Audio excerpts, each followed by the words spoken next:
Chorlitos en la cabeza, Saúl Shkolnik. Robertito no era un niño muy limpio que digamos, y la verdad es que, como sus padres siempre estaban muy ocupados en cosas importantes, cada día su mamá, al salir apurada a su trabajo en la Junta Nacional de Niños Desvalidos, le recordaba: Robertito, báñate tú solito. Ya eres grande y puedes hacerlo. Ah, y no te olvides de lavarte muy bien la cabeza. Sí, mamá, respondía el niño. Entonces entraba al baño y echaba a correr el agua de la ducha, mojando el piso y la toalla para que pareciera que se había bañado. Su papá, mientras tanto, tomaba el desayuno leyendo su periódico preferido. A veces escuchaba, y otras no, correr el agua de la ducha. Y cuando por la noche la mamá de Robertito le preguntaba: ¿se bañó el niño Godofredo?, el papá asentía con un movimiento de cabeza, pues estaba muy ocupado mirando las importantes noticias en la televisión. Y la mamá se quedaba tranquila. Otras veces era el papá quien, al salir a su trabajo en la Comisión Pro Defensa de la Naturaleza, le decía: Robertito, báñate y acuérdate de lavarte muy bien la cabeza. Su mamá, entre tanto, terminaba de arreglarse. A veces escuchaba, y otras no, correr el agua de la ducha.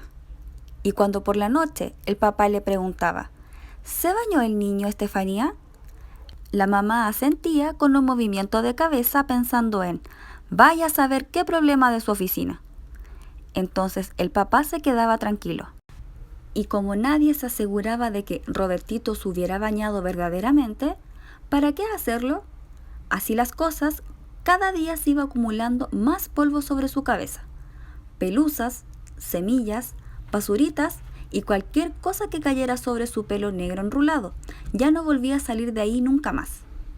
En verdad, a Robertito le pesaba un poco la cabeza, pero no era como para preocuparse.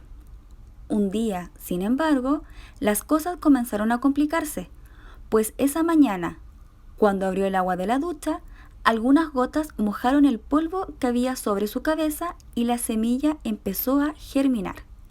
Echó raíces, un tallo, hojas, y poco a poco un arbolito empezó a crecer sobre la cabeza del niño.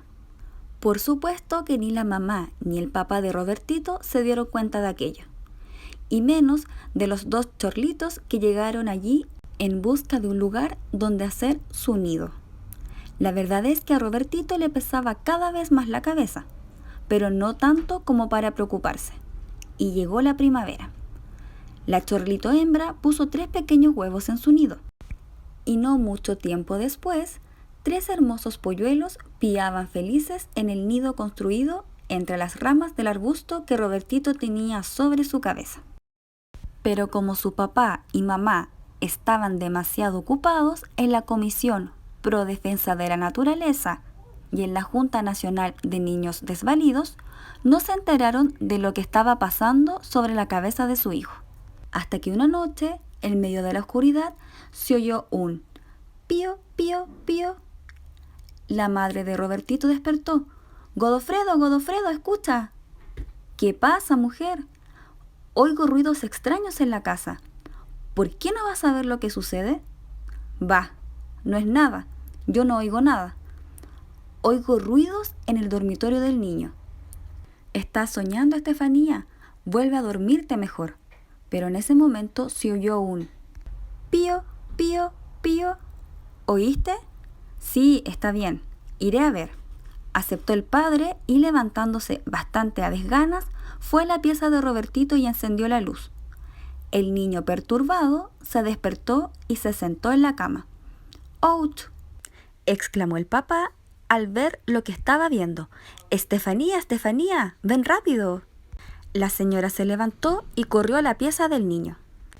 ¡Ouch!, no pudo menos que gritar al ver a Robertito sentado en la cama con cara de sueño y con un árbol florido sobre su cabeza.